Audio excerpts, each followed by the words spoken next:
Hello, friends, and welcome back to another episode of the Live It Today podcast with Greg and Stephanie Schlueter. We have a very special guest with us today, and we're talking about a very consequential topic. Just to hold your breath for a second, but not too long.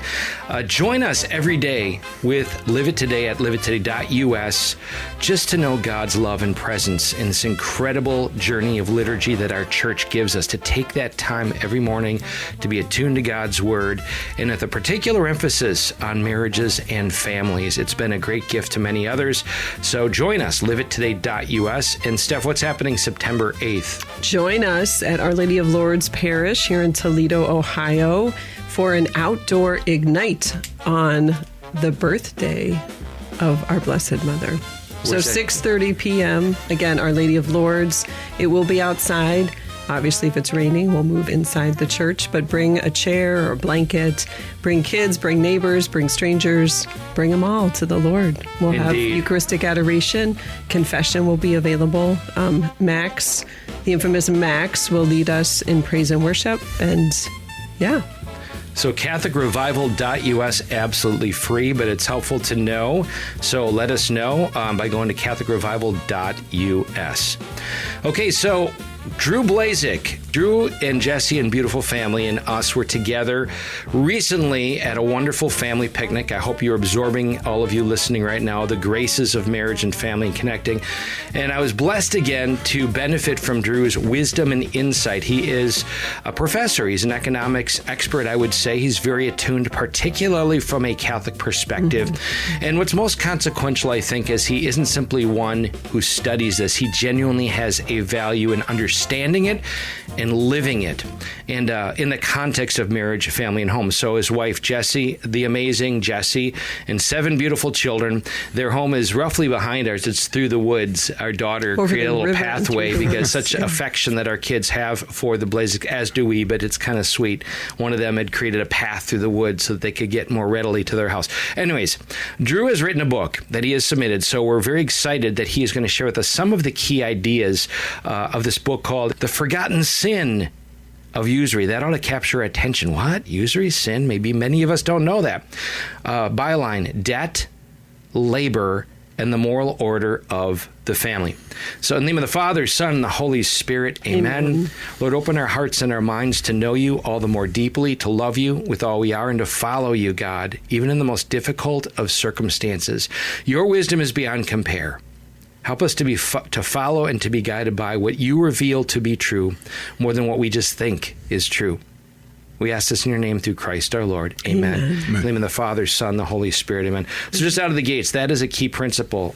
Fides quorens intellectum is a Latin phrase that means faith, seeking understanding. The modern world has shifted that to understanding, seeking faith.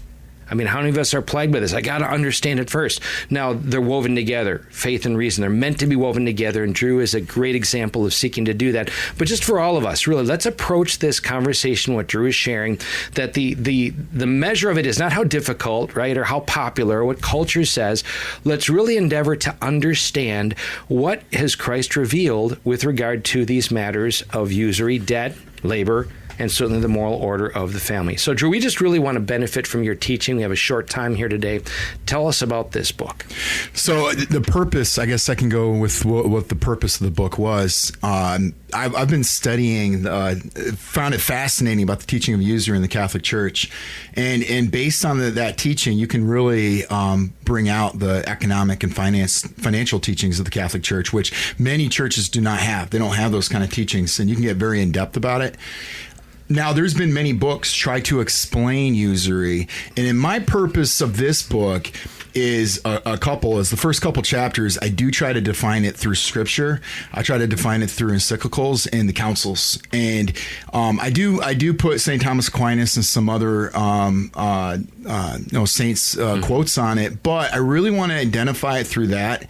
And then there's a pope in the 1100s called Pope Innocent IV that made the quote, and I'm paraphrasing here, but he said, and this is the whole purpose of the book, he said that if usury was permitted, or he said the reason why it's not permitted is because all evils would pursue if it was ever allowed.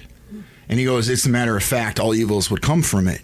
And he later on, and what we could talk about later, he defines also, he explains, and we can, in our modern day, view things such as, let's say, Bitcoin or things that are not productive. Like he explains that later on in that in his writings on it. So that's why. Let me pause you for 1 second. I'm sorry. For those who have never heard this word before, presume, what does usury mean? What does he think it means? And is it different from what it means today? So the most basic concept, and this is coming from, you can look at the Catechism of the Council of Trent, you can look at Vix Prevenit, it finds its place in a loan contract. So if you hand out a loan and you try to gain more than what was asked, so if you give me $100 and you ask for $110, you try to get interest, that's just the most basic form of it. The sin of usury. So if you ask for anything more than what you give out, St. Thomas talks about, like, if you hand out money and the person buys wine, he consumes it, it is his money now. It's his obligation to pay you back. And if he consumes it, you're charging money just for the use of the money.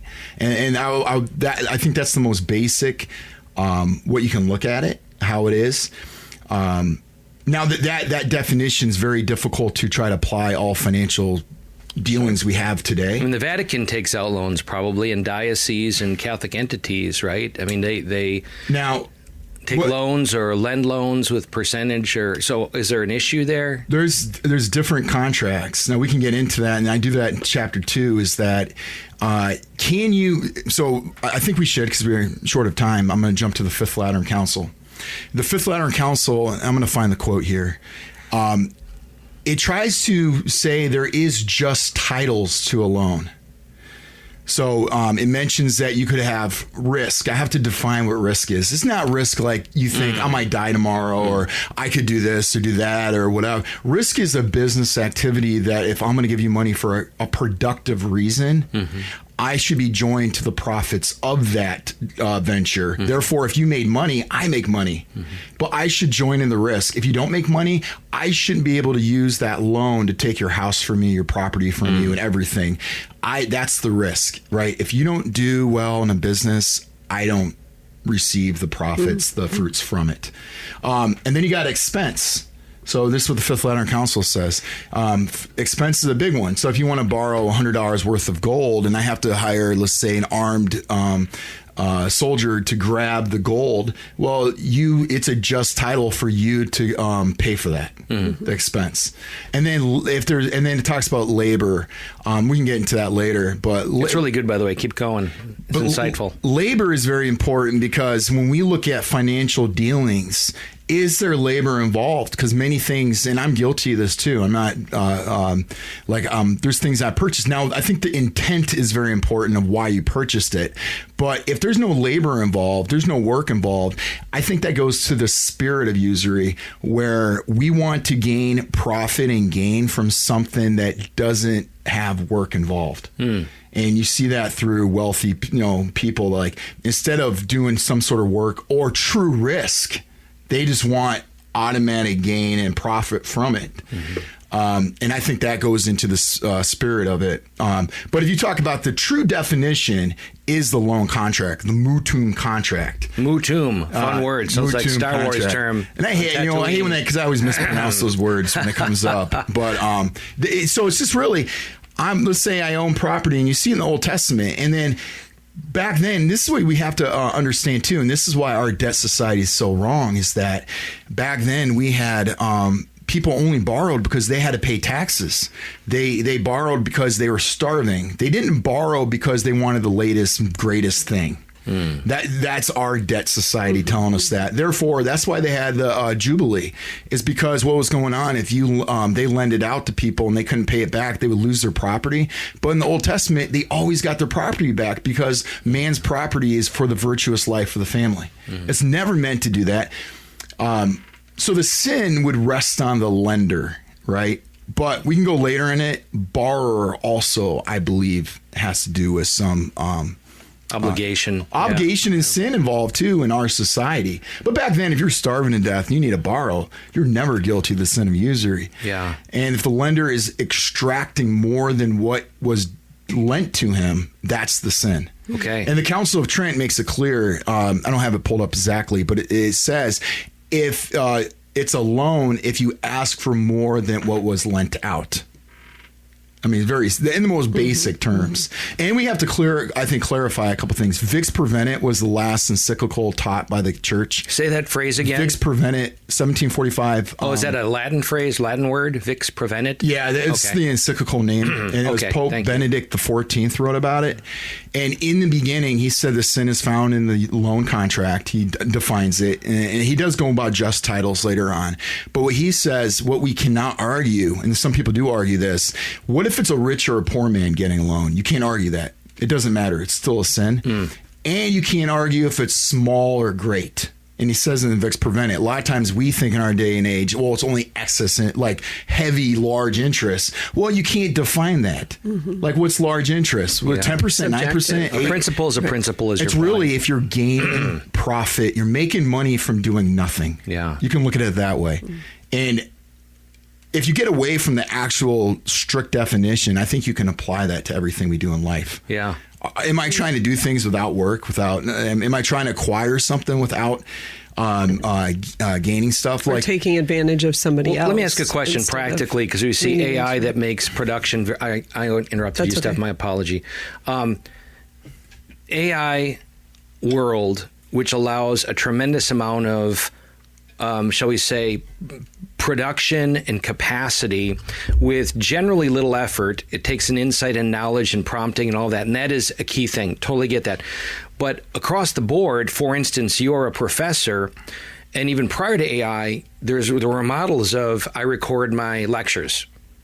And I benefit from people buying access to the lectures. The first time, of course, you did the work that corresponded to, say, a classroom. It might be an equivalent there, right? You do a class, and that first instance of people who see it. Is there an applicability, though, of that mindset that you now have a series that's online on YouTube, or maybe there's a funding model? Is there something wrong with the fact that 10 years down the road, it's proliferated millions of times? If that has happened, wouldn't that be great? But you're benefiting from work you're not doing because the video itself is doing the work. Oh, like if you did a viral YouTube video? Yeah, you had a video and people are paying for access to the series, but you've already done the work once, you've gotten paid for X, but it keeps, is that an issue that you continue to gain think it years down the road? applies to this. I'm just asking. Yeah, if you're making money on money, like that, I think that's the stricter definition. I would argue and Pope Innocent IV brought this up. I know what you're saying if you go into that category. I would say, now I own Bitcoin. We talked about this, but and this is what Innocent said, the dangers of it is, what's the purpose of a productive asset? Well, it's for the virtuous life, because it produces food, housing, clothing for the family. And the family can't live virtuous unless we have those things. Murray Navarum talks about that. So if we pull our money, our investments out of something that is productive, that does good, and we put it into something which I have done, Bitcoin. Now, there's an intention and argument that you're protecting yourself, but let's say we pull all of our money out of it, all the wealthy does. And Innocent talked about this. Now the farmers don't have the money, and the productive assets don't have the capital to produce. So there's a danger. Now, I don't know if I would argue you did the work. If I produced something on YouTube and it was such a good video and it went viral, millions of views, I mean, that's just the model we have. You did the work. You're just producing because people like the good. It's almost like producing the iPhone and produce when everyone wants to purchase it. So I don't think that would be. So it's not entering into that realm of actual work. No. Like this work is, if you will, worth its certain thing, but it proliferates beyond your working at that point. I mean, that's kind of a model I would say entrepreneurship. You want to create things that can continue to benefit other people while making money. But in some sense, I was wanting to clarify the nature of work itself, because really there is a mindset. What I'm hearing you say is, it's not inappropriate or immoral to create things that can continue to proliferate beyond your work and to benefit from it. Not saying that at all. I would, let's more simple version. Let's say you have $100,000 and you could flip a home and you could have your family work on the home and you could spend time and make profit. But instead, let's say you live in the 1600s. You ever heard of tulip mania? No. Everyone wanted to buy tulips, and they became I'm not even exaggerating, like 40 times the annual wage, a tulip. Wow. It was speculation of what the tulip would produce. Okay. And let's say I see a tulip which does nothing for the virtuous life, doesn't produce anything, but it's all speculation. I take my investment out of that house. Now we don't have a remodeled house, and I'm purchasing something without work because I think it's going to appreciate over time. That would be the spirit, in my opinion, of usury. Now, some people might say it's just price, stuff like that. That's what it's talking about, is that's an asset that does nothing, right? It produces nothing. Gold does nothing. Money does nothing. It's sterile. And you know what's interesting? You ever heard of Noonan, who wrote the book on usury? He's probably the most famous Catholic. I know the last name, yep. And I put this in the chapter. It's really interesting. He puts those two sins together. It's contraception and usury, because usury is taking something that's sterile. Money's, Thomas Aquinas and Aristotle talked about, is sterile, and you're trying to make it productive when it's not. It's there to serve man and productive assets. It's created by man. And then man is taking something that's life-giving and tries to make it sterile through contraception. So he connected those two sins, and they come out at the same time period too. When you have high debt societies, people don't want kids. And it does it. I'm going to pause you a second and say, if you have the time, we're going to make this a longer than a 30-minute program, and we're going to allow it to be full-fledged on our podcast platform in perpetuity. So if you've got the time, we're going to really flush this out and not limit ourselves to 30 minutes. Because I do want to ask the question, I think maybe in people's minds, there are those who are hedge fund managers, are really good with money, wealth management, and that's what they do, right? They're recognizing the capacity for money to somehow be multiplied through valuations and that sort of thing. And a good number of those folks have benefited major Catholic pro-life. Now it's gone in the other direction too, I understand that. But it has been productive in the sense of them donating or contributing. Hallow, I believe, is a lot of hedge fund managers set up by a lot of his friends, Alex's friends at Notre Dame, and is causing the incredible proliferation of this prayer app. We're not going to limit the conversation because we're mired in the present day thinking and situation.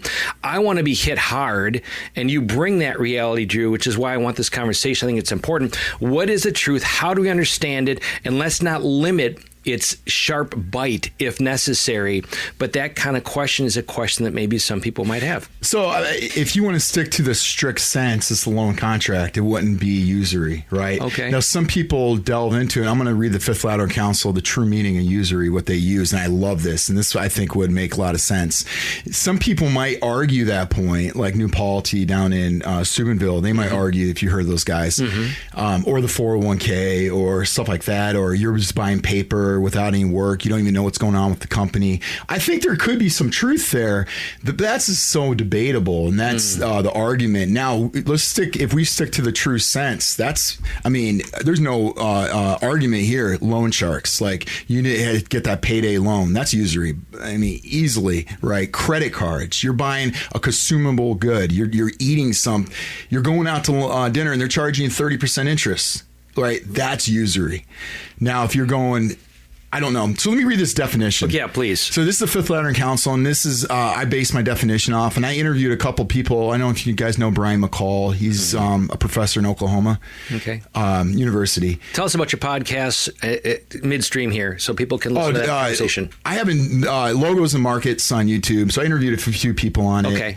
And I brought this definition. Do you like this? I always ask people this, and they say they love it. And so this is what the Fifth Lateran Council said. It said, the real meaning of usury, when from its use, a thing which produces nothing is applied to the acquiring of gain and profit without any work, any expense, or any risk.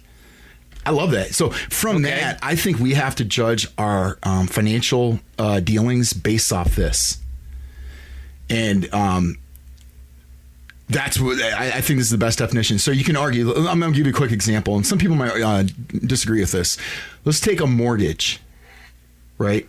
You get a mortgage. Is the bank committing usury? Now, back in the day, there were individuals that you can put up on trial, and they and maybe I got to make this clear too, that the Catholic Church in the 1300s and the councils, they said if you deny usury is a sin, you shall be punished as a heretic.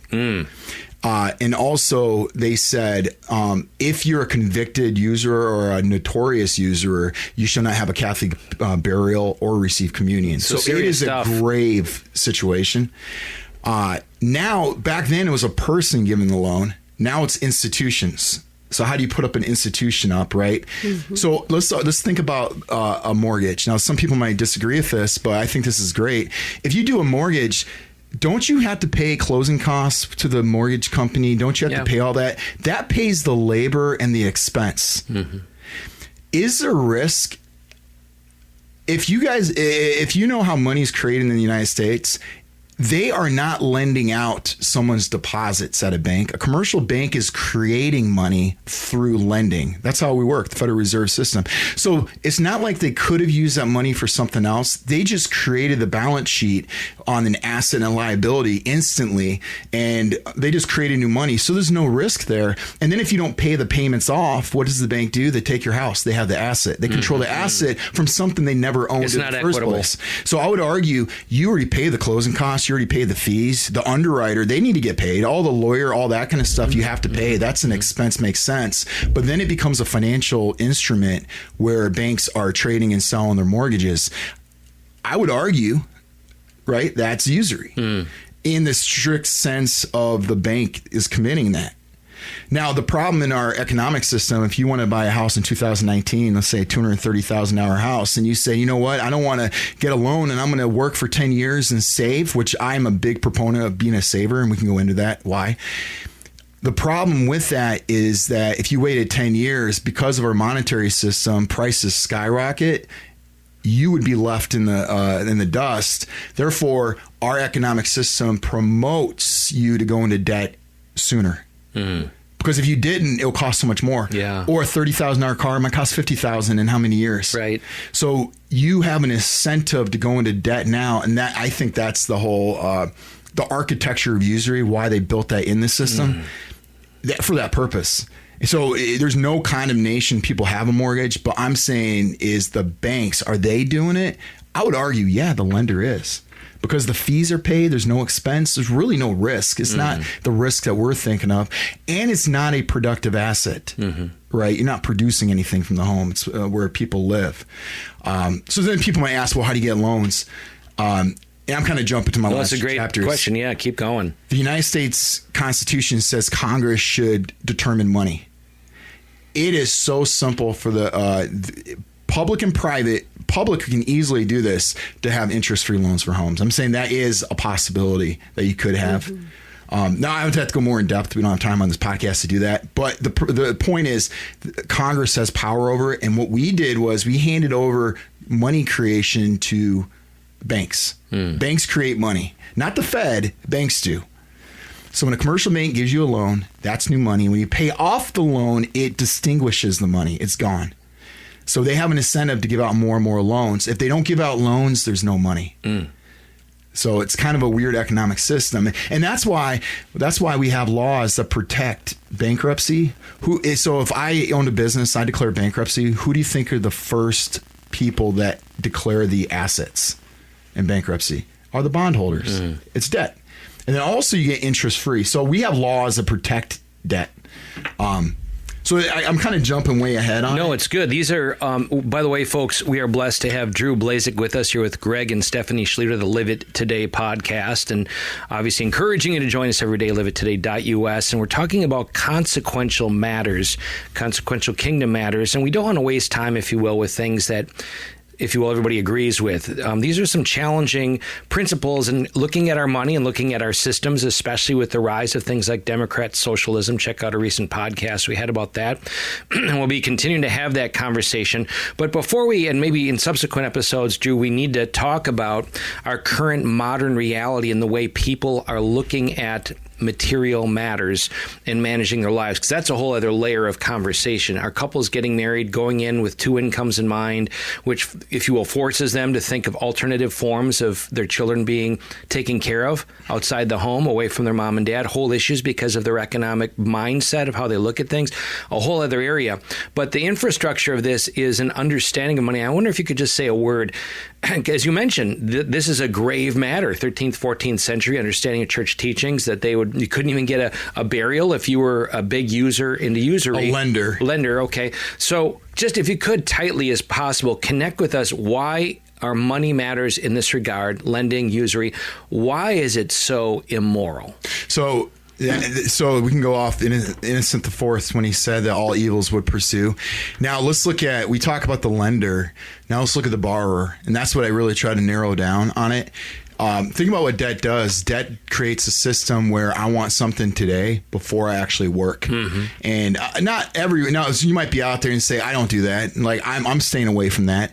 Now, away from homes and mortgages, right? So, I mean, financially, it makes sense to buy a home in 2019 because prices went up by how much? You would have been out $100,000 when you saved about $30,000. So it makes sense to do that. But I'm talking about those small purchases on credit cards, those buy now, pay later models. Why do people have to have it? So what it does, it creates a spirit of immediacy. I want something now before I work. Here's a great example. If you hired your kid to do yard work outside and you paid before he did the work, right? You gave him money. He goes out to Kroger, buys some stuff. My kids love going to Menards now and Kroger, ride bikes. They spend it. And then a week later, you're like, hey, you still owe me some yard work. Now he's going to hate work. He's going to, oh, my dad, why are you making me do the work? Now, if you did the other way, you said work first and then I'm going to pay you later. Work becomes more enjoyable. You actually, you're working towards something now. But here's the key. If you had to labor first for something before you bought it, there's something malinvestment. Are we putting things into things that shouldn't be there because of they talk about with our monetary system, but with credit cards, does the same thing. You truly don't understand if you truly need it until you have the money and you work for it. Because if you look at it and you're like, oh, I can do payments, become a society of payments, not price. Right? I want, this is going to be $50 a month. I can do that. And we become a people of payments. We're not truly understanding, is that good worth it? Now, if I had to labor for 3 days straight to buy that good, now I'm going to truly judge that good. Was it really worth those 3 days? So debt creates that spirit of immediacy. We want it today. And then Pope Francis actually talked about this. He said a throwaway culture is more and more that we want these goods immediate. That means when it breaks down, we throw it away and then we're just going to buy a new one instantly, right? It's cheaply made as it was 100 years ago. Goods aren't made as well. And it's all based on that idea of having it before you actually labored, I believe. No, I love that. And there's some research I put in there that talks about it. So it just creates that mindset. I need it today before I labor. And I think it's so important. Why don't we labor? And look at the moral order of how God created it. Man was made for labor in the garden, and you must labor before you enjoy the fruits. Debt reverses that order. I want the fruits first. Now, most people probably say I don't do that, but a large percentage, I mean, what is it, 4.5 trillion credit card? I forgot what it is. Something a lot. Something crazy. I think that's great to frame it. Greg, you did this so well with our kids too as they were growing up in framing, how many hours of work to purchase, whatever it was that was either a need or a want, right? But to shift that mindset of it is the work that goes into it and is it worth it, or is there something else, or just connecting the two. Whereas like you said, Drew, it's like this immediacy that we have fostered in our society, and then we think about it later or work for it later. There's another, if I could just add here too, the foundation of all of this, it seems to me, is that all we have is given by God and made possible by God. And he blesses us, to make it super simple. He is the blesser. And the purpose, the telos, the end of being a blesser, is that we in turn are blessers. He blesses us to be blessers. So my talent, my gifts, my resources, my time, there's ought to be a mindset of, God, you gave this to me for what purpose? And there's a hierarchy, right? Like survival, my wife, our kids, our family, the world. And I think I love that you get into somewhat of the psychology, the anthropology of the thinking of debt and how the structure affects the way we think. That is so important. The deeper thing maybe is, are we fostering a mindset of all is God's, regardless of the economic system? Am I using what God has given me in a prayerful manner? Should I be going and buying something at X, Y, and Z? Like my kids all the time, and I do think they're very giving. God has blessed them in different degrees. And often I will say, well, that's great that you wanted this or did that, and I will be like the gnat maybe, and not too often, but just every once in a while I will still say, did you pray about that? Like, was that meant for something else? I think one day we will stand before God and he will show us the incredible capacities he gave us. And he will show us maybe what the other choices, a more selfless choice might have resulted in. Maybe it's poverty in another part of the country or in our neighborhood, subsidiarity and all of that. Like that mindset, God, you blessed me to be a blesser. I know your family is that way, Drew.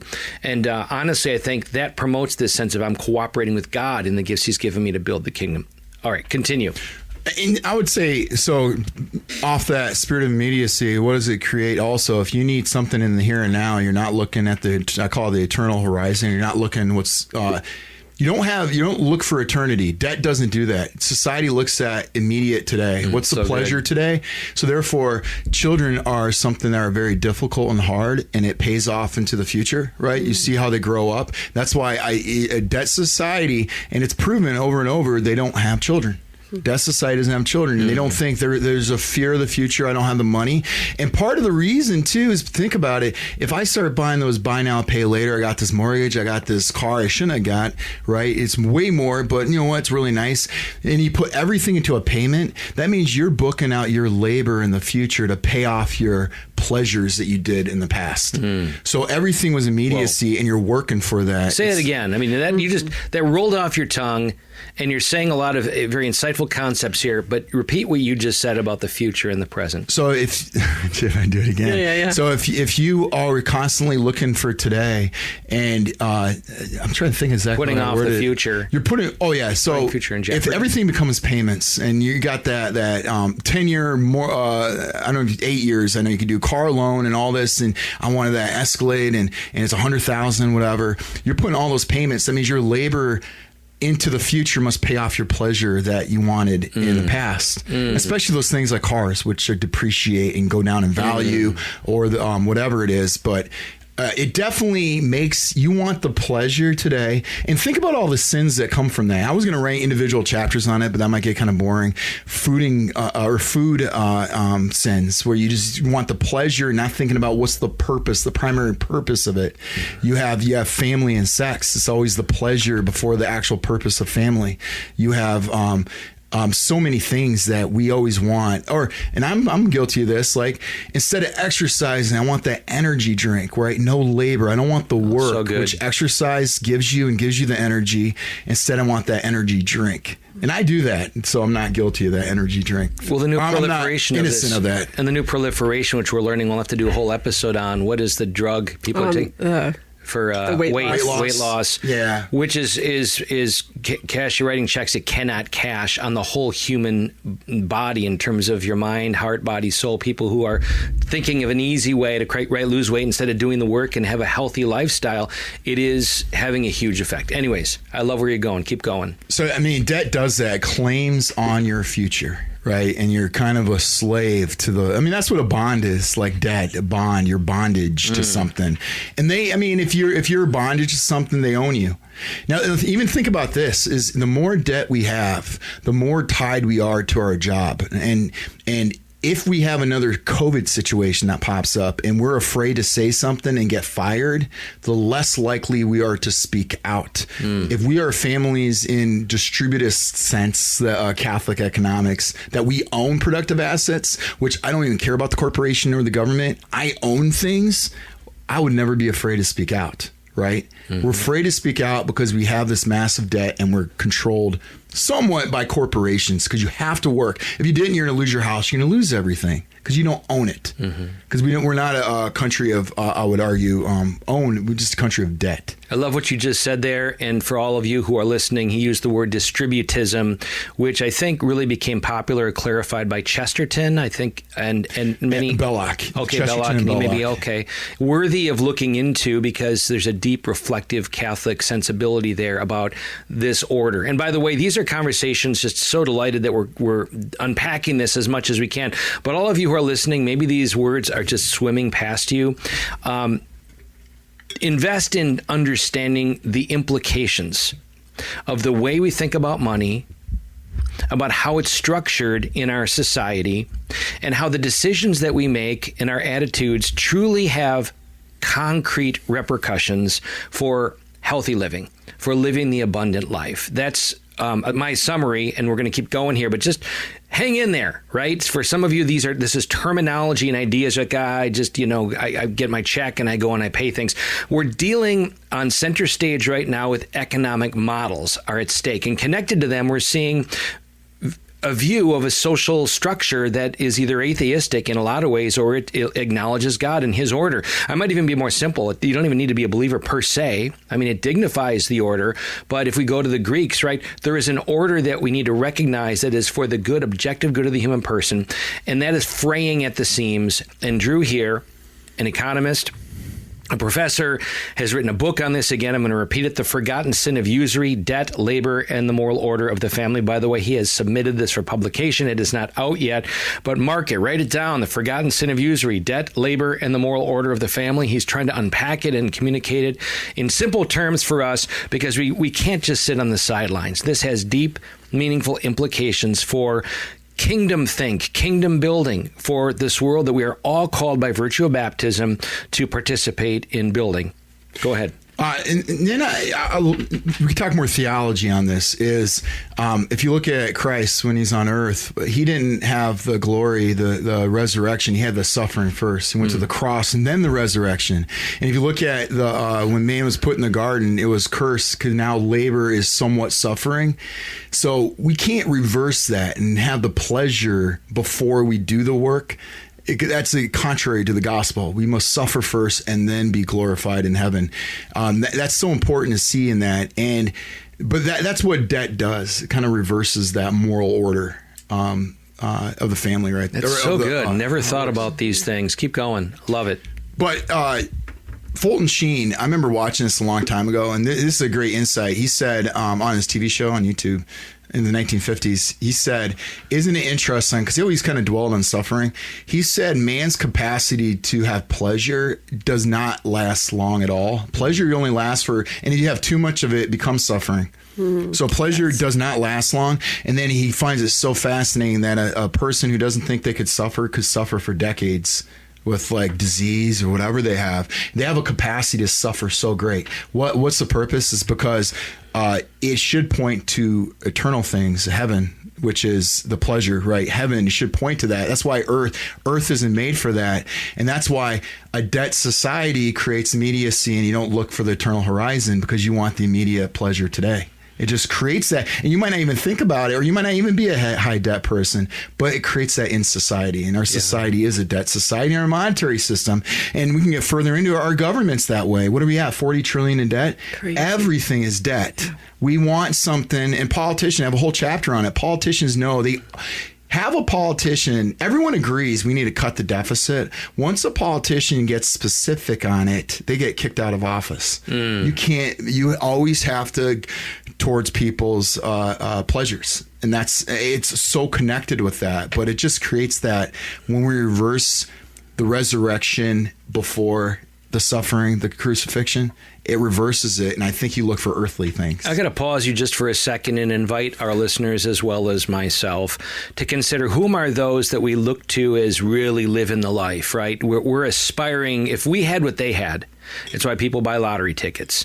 It's why we, have our glam magazines, or people get online and they're looking at other people and they see these lives other than themselves. Ask the question of those who are, if you will, the culture-defining Hollywood elite, moneyed people, and ask the question, and it's not the case in every instance, but the percentage of that class, how many of them are in stable marriages? How many of them are free from drug abuse and some of these things? How long are their life expectancies? The data is right in front of us. The glam, the Luciferian fruit being offered to many of us, if we're really honest and say, where is that getting them? We can see the answer. And I might say to this, punctuating, there's nothing wrong with making money and making a lot of money. There's nothing wrong with using our gifts and talents. It comes back to this principle. Are we using it with a view towards Christ? Do we recognize our value? There your treasure is, right? Like if we're seeking God and we understand the transcendent gift that he's made us to have souls for his indwelling spirit. For those who get that, they're living in a wealth beyond measure already. But you're really punctuating and I think challenging all of us maybe to calibrate our desires. Like, we're in a world, postmodernism, deconstructionism. We've seen the destruction of the last decades. We see institutionalized gender confusion and all of this thing. And the worst incidences in recorded history of depression, despair, suicide, and all that is wrapped into this. You're getting at a quality of how our desires wired when we get that magazine, when we get that invitation and online to buy this and buy that. I think a key insight is, how is my soul responding to this? And when I have partaken of it, am I really happier? When I bought the new thing, I like stuff. I like electronic stuff. You and I did. There's a guy with his cool sports car or whatever. We have friends who can afford those kinds of cars. And I know after the fact, it's cool, but it dissipates very quickly. Are our souls and desires rightly calibrated to the true good of the human person? And the beauty of you, Drew, and this work is that you're getting at the heart of that. And honestly, if we're attentive, the great gift of wisdom is the only hope for a restoration of society, I think, in electing the right people who are going to communicate this boldly and invite people to experience that wealth. Keep going. So a lot of people might say, we have large families or listen to this. It doesn't pertain to me, all that. What I really wanted to open up in the book as well, we need politicians to change the laws and try to have better public policies to create.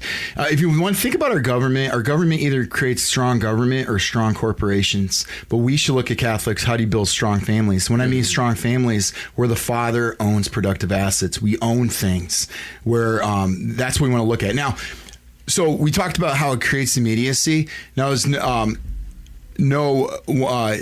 can see it. Research after research shows the more debt, the lower population people want to have children. The more debt people have, there's not as enough children are happening. What a great sin that is.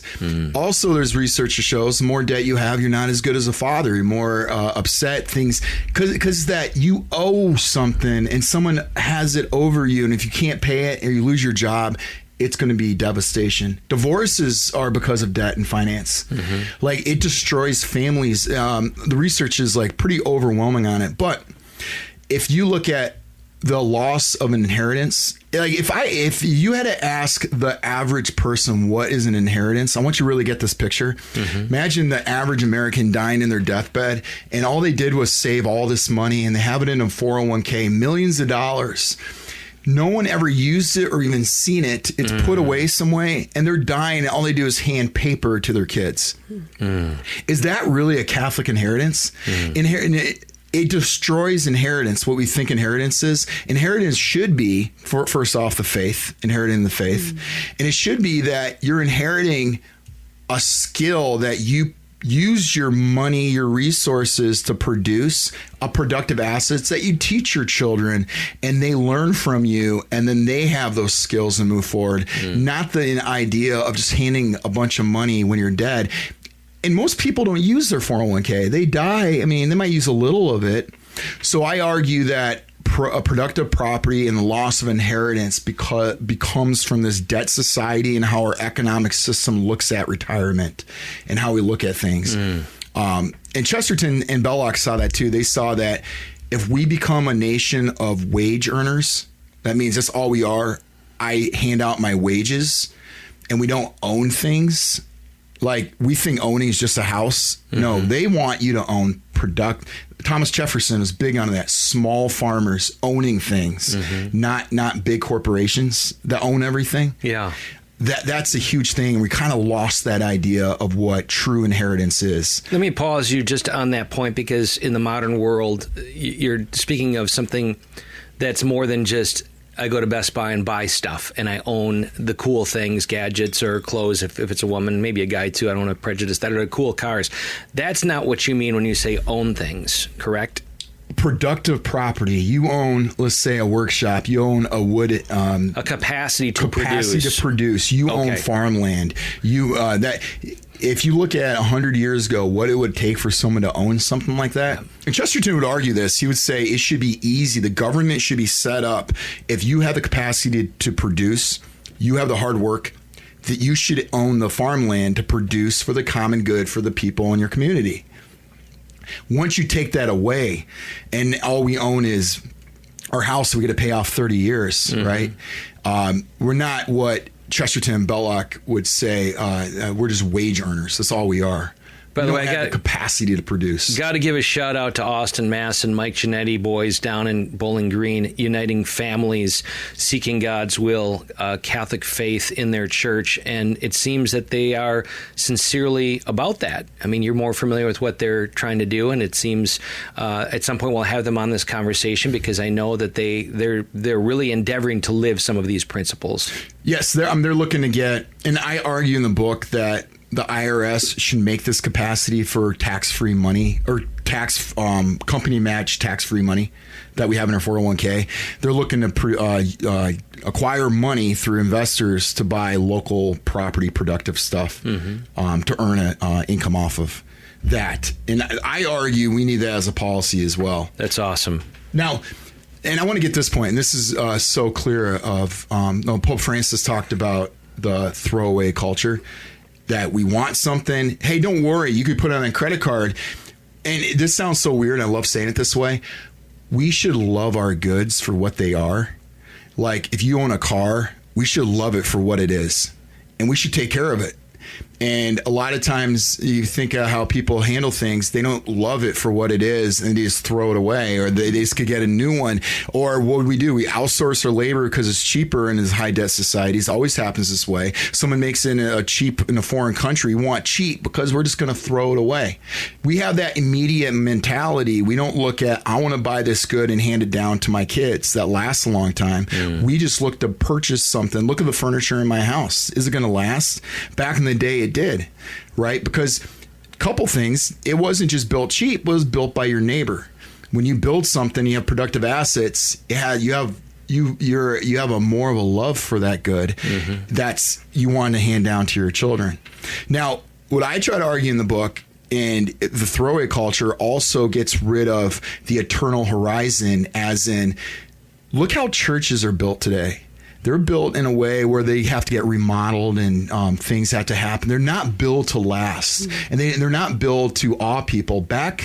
Way back in the day when they built churches, it could take hundreds and hundreds of years. So the laborers were building something that they would never see.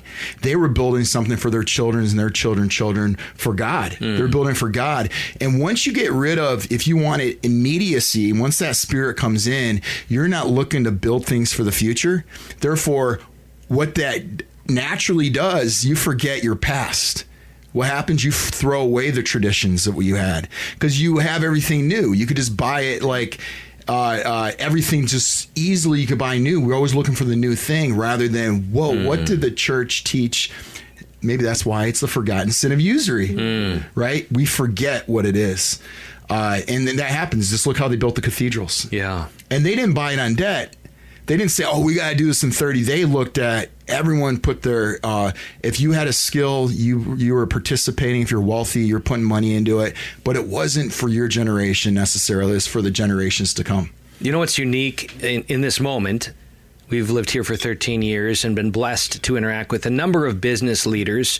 And we see some of these ideas taking hold among those who are sincerely asking these questions. But a bit of a shout out, but also to showcase some of what you're saying here. The McNamara's and American Crafted Furniture, Archbold Furniture. It's not just this place on Airport Highway that is new and selling awesome furniture in partnership with the Amish in some respect and all that. Their kids work there. I mean, how awesome is it that in their home, they fostered a culture of faith woven together with industriousness and caring for people and caring for things, and they are undiminished in their proclamation of Christ. Like right below their sign is "In God We Trust." Father Nathan Cromley, phenomenal leader from this community also, who articulates these principles.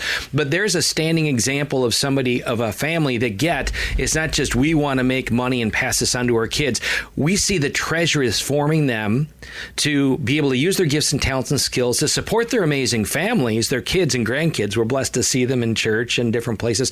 But that's going to reverberate through generations as they continue to bless people in this community. There's a kingdom model. I might also say the Cronins, Rich and Connie, Perrysburg Auto Mall. I'm sure they maybe struggle with lending and all those sorts of issues. They're just, it's part of the culture, how they have to deal with that. But their love of God and bringing that into their culture and how much people have been blessed and benefited. Charlie works there. beautiful marriage, new baby. I mean, they give evident witness to the kind of culture, if you will, that we could have if we absorb some of these ideas that you're saying of, I want to live this first and foremost. I want to create a culture in our home to form our children, and the overflow from those banks to this community in terms of the ways both of these families and many others, but those two, reach others is truly amazing. And what you're describing, I think, is very much some of the architecture idea. They're perfect examples. How do we get those examples into the average Catholic family? Right now, they're really good examples in that, but it doesn't have to be such a big business either. It could be whatever skill set you have. And I would argue in today's world after COVID, I mean, look at this equipment here. I got equipment in my basement. I could do stuff. People are finding ways their skill set that they can actually own assets.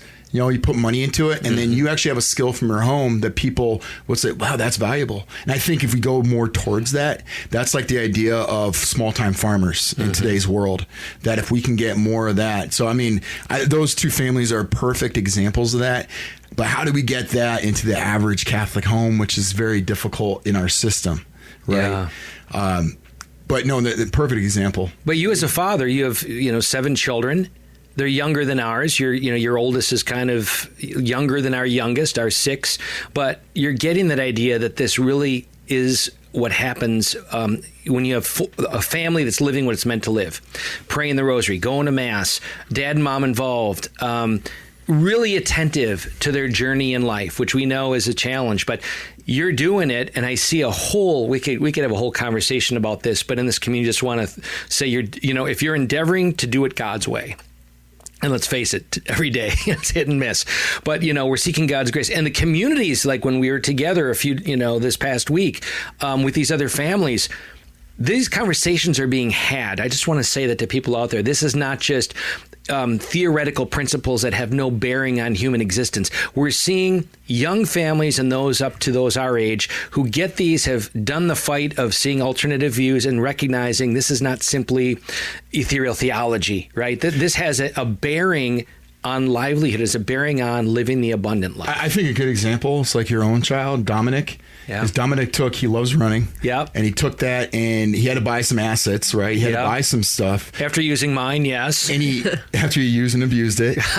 And he used that, and now he has a skill set, and he learned that. That's just like a perfect example that you can do in today's world. Yeah. So it's not just owning a storefront company or having a lot of passing that millions of dollars down, but you can teach that not to go into the corporations, I guess, not to go into that world. You can build your own skill set and own your own business much easier probably than any time in my lifetime. Yeah, there's a key, which is a great thing. There's a key thing here that I think to parents listening right now. Where's the joy and delight in work? Like really, if your kids are not forged with the joy and delight in work, probably it's because they haven't come into an awareness that God made them for a purpose and that he's put that in their desires, where their desires correspond to what they're good at, and they can get paid for it. Those 3 things. You have a desire, something that you really, interests you, that you're good at, that you can cultivate, and that you can get paid for. If we forge them to understand, that's kingdom language. Like there's rightly ordered to God. Joseph, same thing. We had guitars around the house. We played piano, got him involved in worship. Those are assets. You think about. Showed him the runway. You could produce. Showed him a runway. First 3 songs as a recording artist are #1 Billboard hits. And people look at that and they're kind of, how do you, whatever. I'm not going to say our kids aren't special, but every kid is special. Every family, parents are entrusted to a culture that is the home that is unsurpassed in its capacity to rightly forge them with a compass for the kingdom for eternity that isn't just some other day. It is living in the present moment of vitality, of knowing who God is, whose they are, living it out, and living their gifts in this world, working in a way of partnering with God to make it happen. And the joy and delight of them being able to say, work is work, right? They call it work, it's work. But in general, to wake up every morning and saying, let's do this. I get to do what I'm doing. How many people say that? We need to forge our children to know that God made them for that. And circumstances may be different in different families, but are we forged our kids that way? You're doing it with your kids. Cronin's, McNamara's. Those of you who are listening, another conversation about how we form our kids and homeschooling and school choices and all that. But it does tie into this question of, are we giving them the right mind and heart so their desires are rightly ordered to the good? Yeah, and I think it's really not just doing that, is investing in them to like buy things to invest. And I have a section in here, and I'm really debating it, and I think I'm going to do it, is I own Bitcoin. Why not sell some of that Bitcoin? And this is a perfect example of families can do. I have the summers off because I teach. Why not take $8,000, buy some riding lawnmowers, buy a trailer, and start a lawnmowing business, which is really not too much risk involved. You can teach your kids work, and then you pay yourself back from the funds, and you could really make it successful. And there's so many creative ideas you could teach work through that, but it does need investment. It doesn't have to be a large investment. Like podcasting, you spend, I don't know, $1,000 maybe. Right. It doesn't have to be a lot, but there are so many opportunities, and I think that's so important.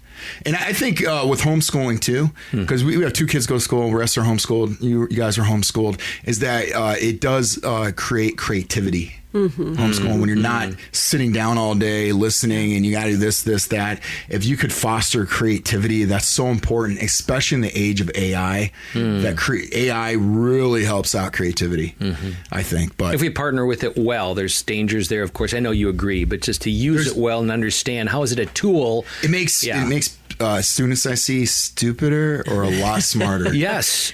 Well put. If you're using it just not to think, but if you're thinking and then using it as a brainstorming, it's very powerful. Or help you do certain things, or legal, or whatever it is. I mean, it's pretty powerful. But whenever you guys are ready, I'm ready to get into the biggest users. Lay it out. Yeah. Let's talk about the United States government. Woo-hoo. Okay. So the last couple chapters I talk about this is, think about the debt that we have. We have $40 trillion in debt. It's debt. Is it off of productive reasons? Barely. I mean, most of the things they spend is just consumable goods. I mean, they're the biggest users. The monetary system, which I already explained, is creating money through debt. That's how money's created. You have to have money if you want liquidity. So when debt dries up because things go bad, and that's why liquidity dries up. That's why you have these booms and busts. When things are going great, banks are lending to everybody. Too much money, inflation happens. That's why it happens, right? But let's look at, I like to think about war on this regard. If we lived hundreds of years ago and a king had to, we know just war theory. If a king had to go to war, he would have to see the cost. And we talk about that. When you go in debt, you don't think cost. You just do things, right? And you just buy it. If they went to war, there was, okay, this is going to cost, let's say the lords and people they have to tax and all that. There's 3 ways to tax people. You tax people directly, which they used to do. We know what happens. You have shorter wars. You have less wars. Then they had something called the central. I have a whole thing about central banks. Central banks lend money and they have a monopoly on money, but they lend it to the government. Then all of a sudden, after that happened, you see these wars going more frequently and they're lasting longer. And then you have the most scary one of them all, which is the system that we have today. They tax you through inflation. They don't directly tax you. They don't say this war is going to cost you $10,000 worth of gold and we must do it for the safety of our citizens.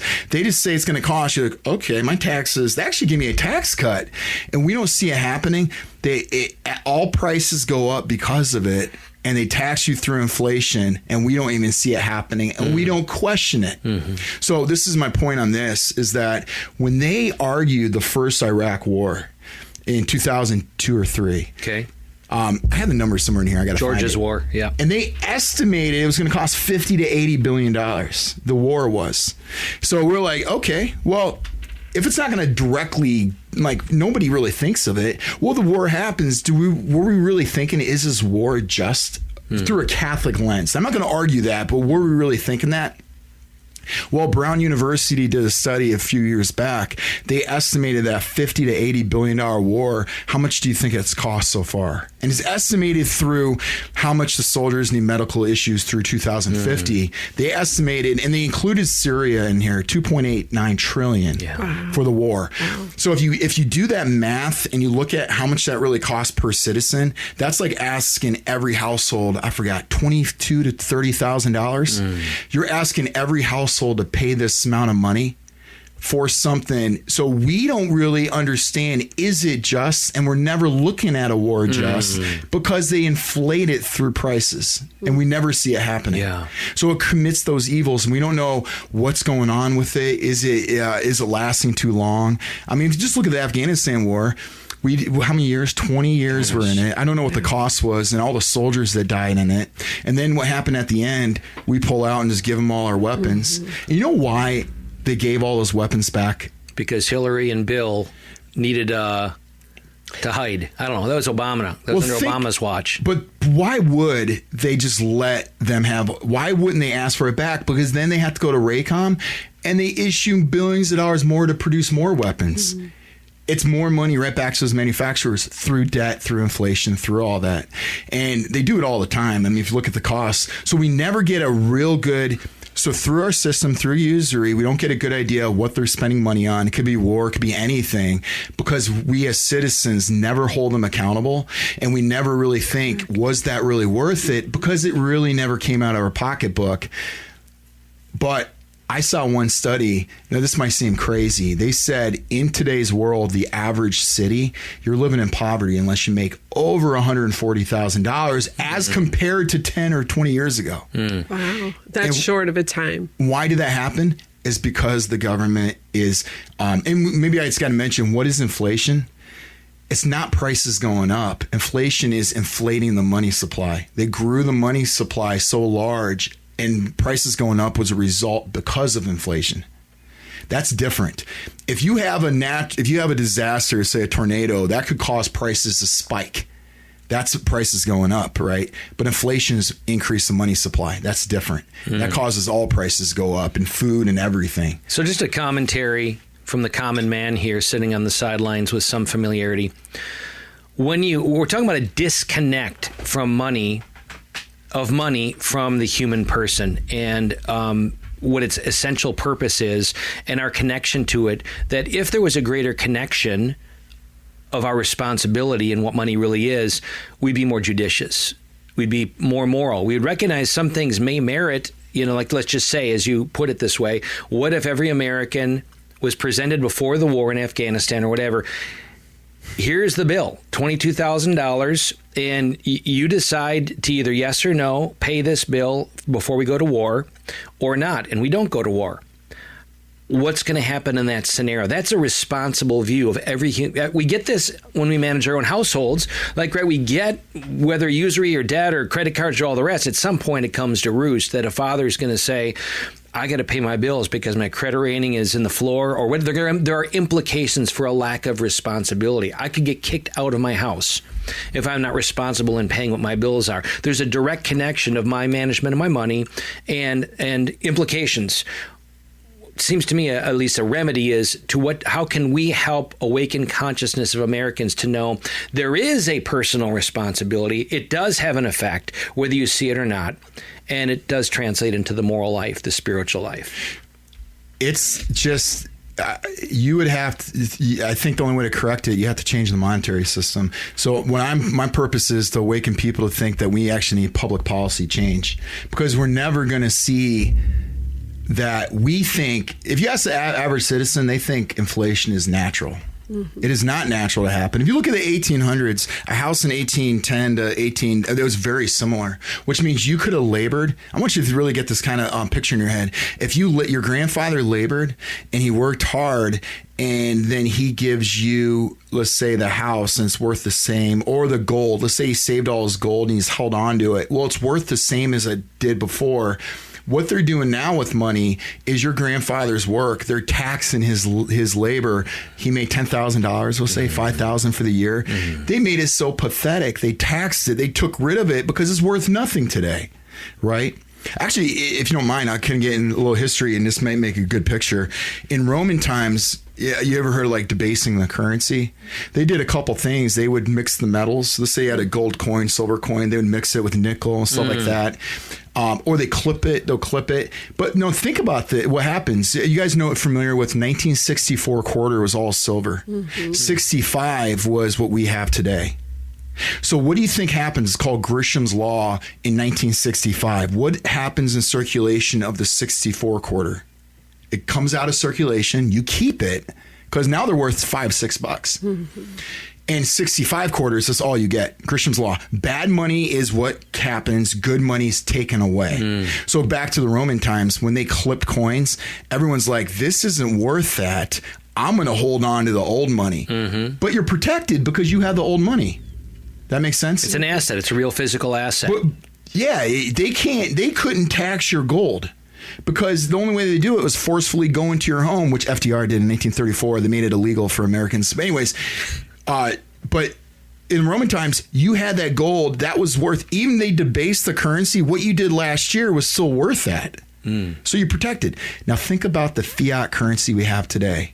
A dollar bill in 1970 is the same as the dollar bill today, which means now they can inflate it just like they did before. They can debase your currency, but it doesn't just take what they do today. They're taking what they did they're doing it to your grandfather, what he worked yesterday. And they just totally took it all. And what does that do for people? It makes us say we have to put our money into risky assets and we have to do speculation to keep up with what they're doing with our money. Yeah. And and back to the question. The question that you said was with war and all that. If they came back to us and they said $30,000 was the wars, there would be revolution in the streets. No, it would not happen. We would not pay it. And they know that. And that's why wars back then were shorter and quicker, less death.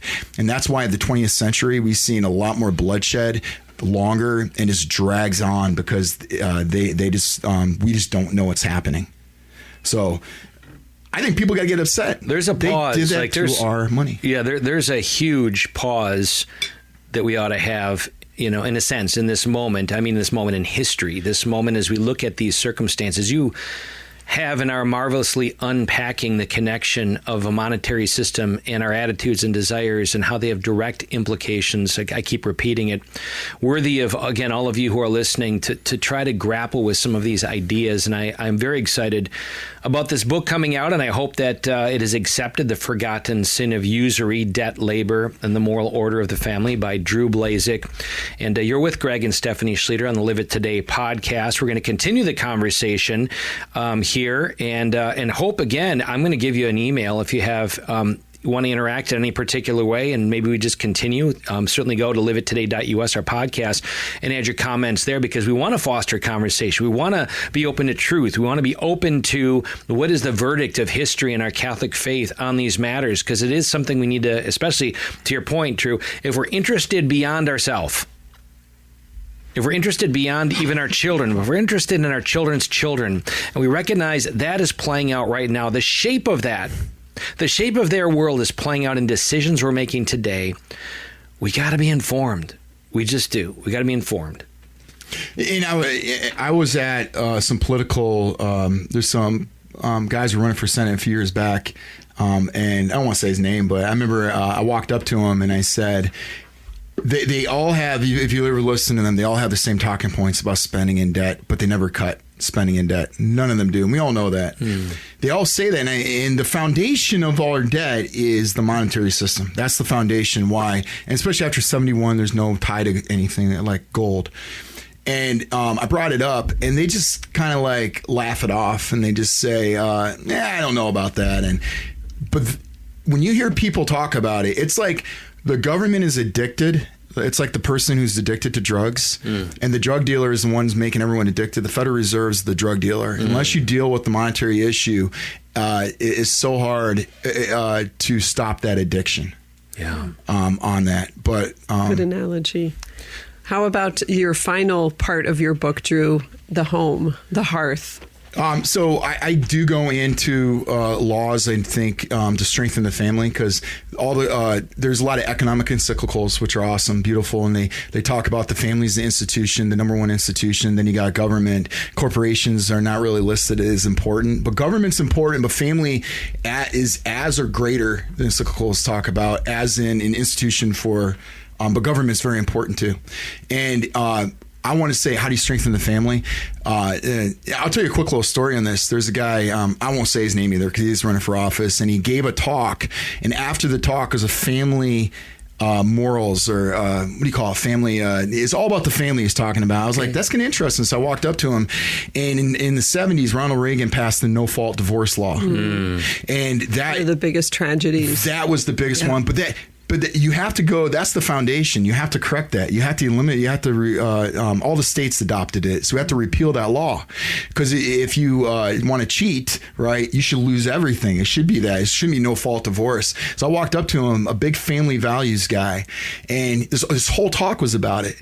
I said, hey, what's your thoughts about no fault divorce? I think we should eliminate it. And that's the foundation. And he looked at me blank.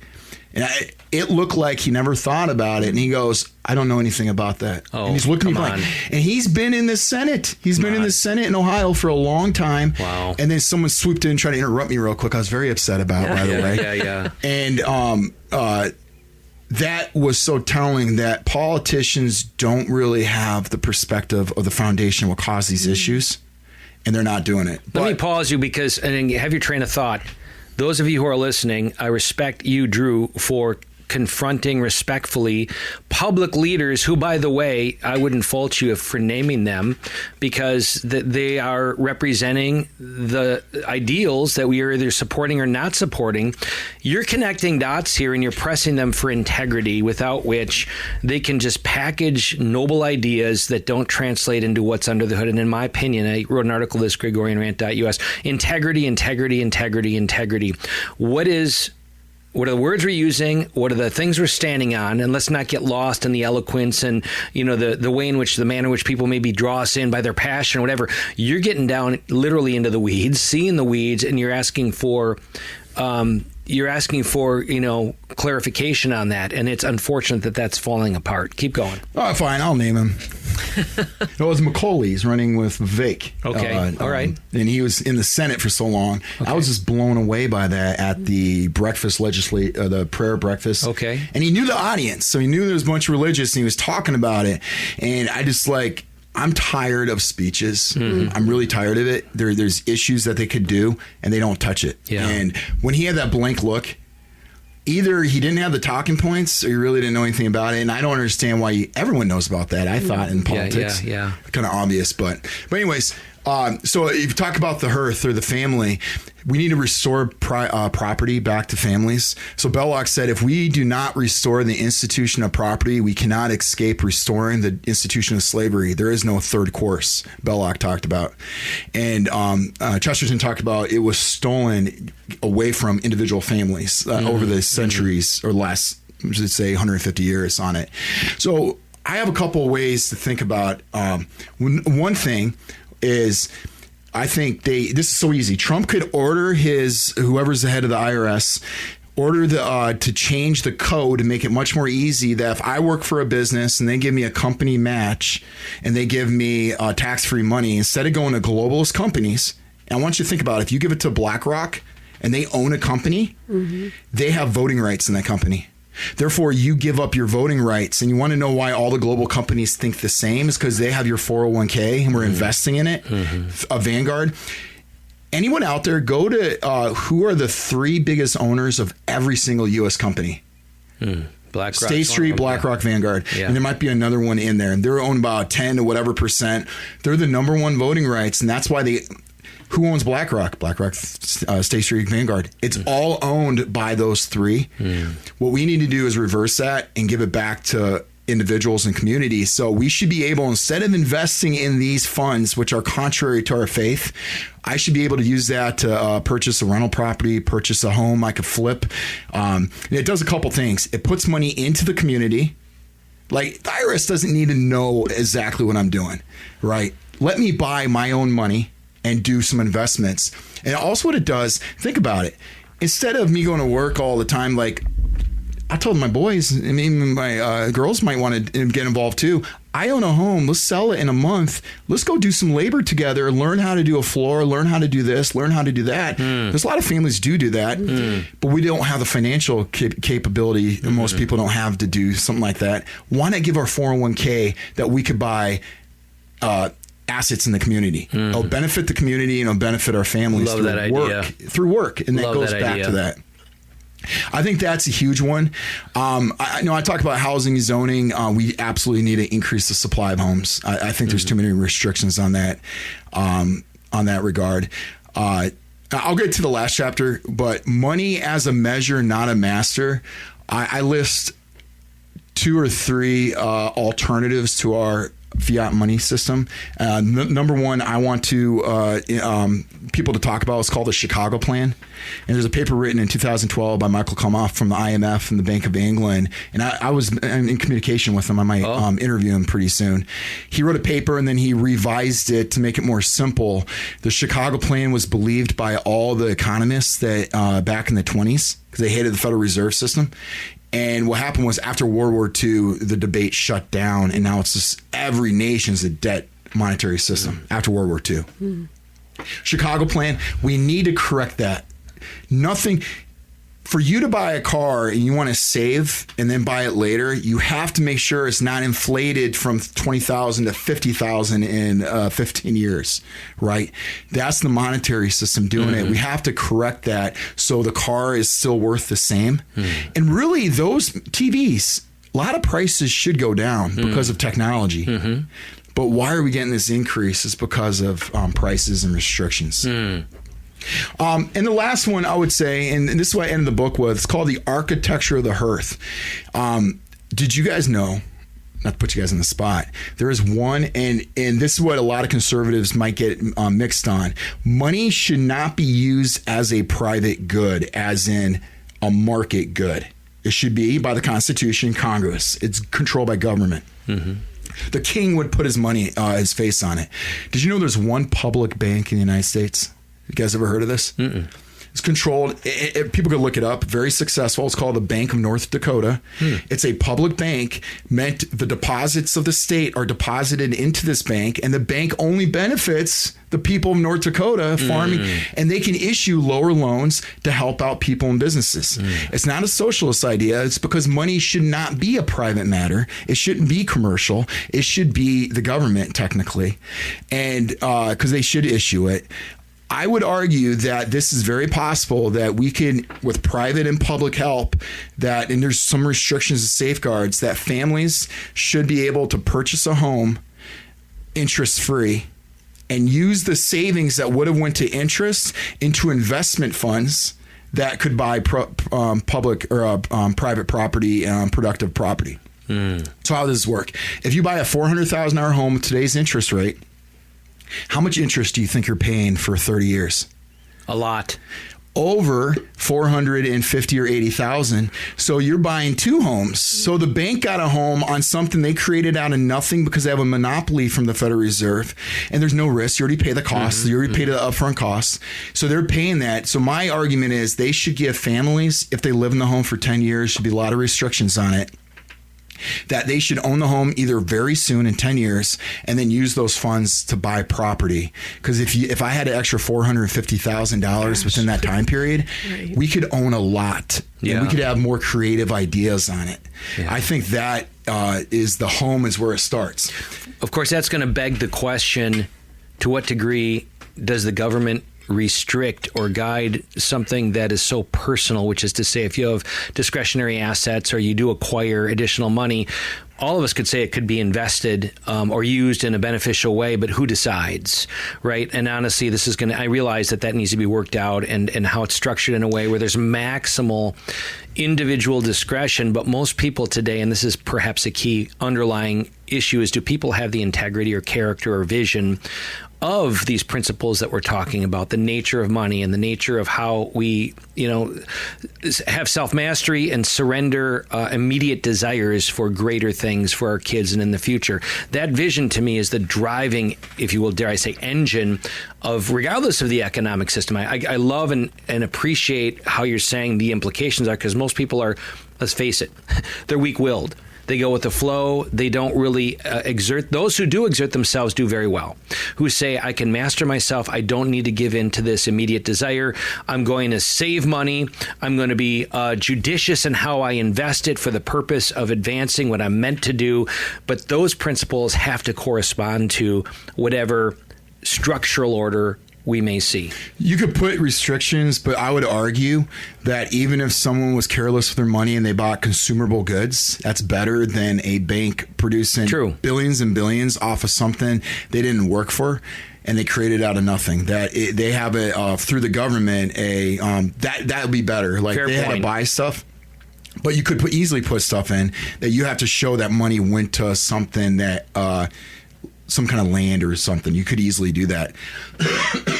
And I got that idea. I just want to bring this up real quick. The Franciscan in 1462, the friars, they started something called the Monte di Pieta. You ever heard of it? No.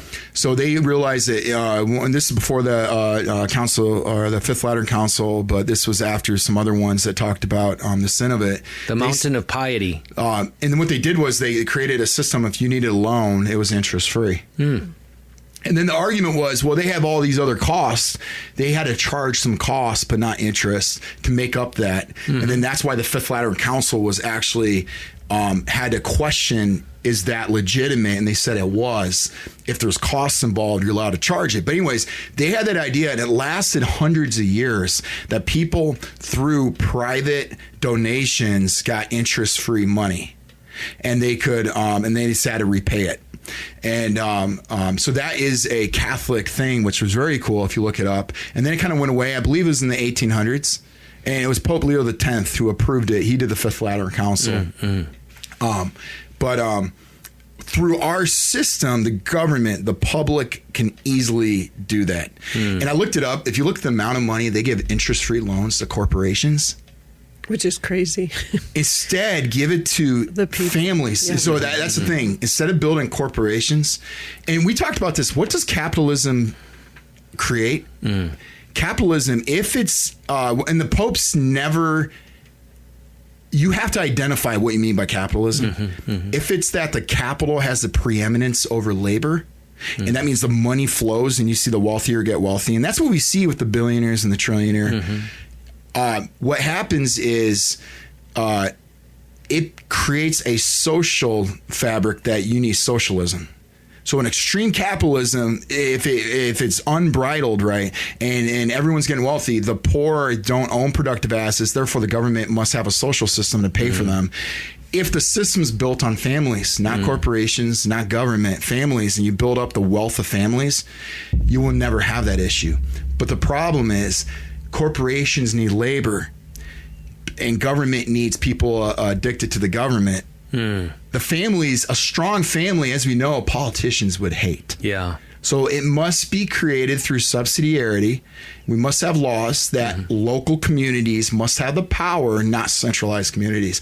And the popes could, I don't know if you guys know this, but in Rerum Novarum, it might have been Quadragesimo Anno, but he said it is a grave, I'm trying to think exact words, have it in here, but it's somewhere in here. A grave disorder or a grave sin if you have centralized powers doing things that smaller local communities could do. So if we can Fabulous do things, principle. If a family could do something, a local, easily take care of it, and then we have centralized communism. We have centralized stuff in the United States big time. Yeah. The Pope called it a grave sin. It's grave order with this, what's going on. And subsidiarity, I think that's another principle. 100%.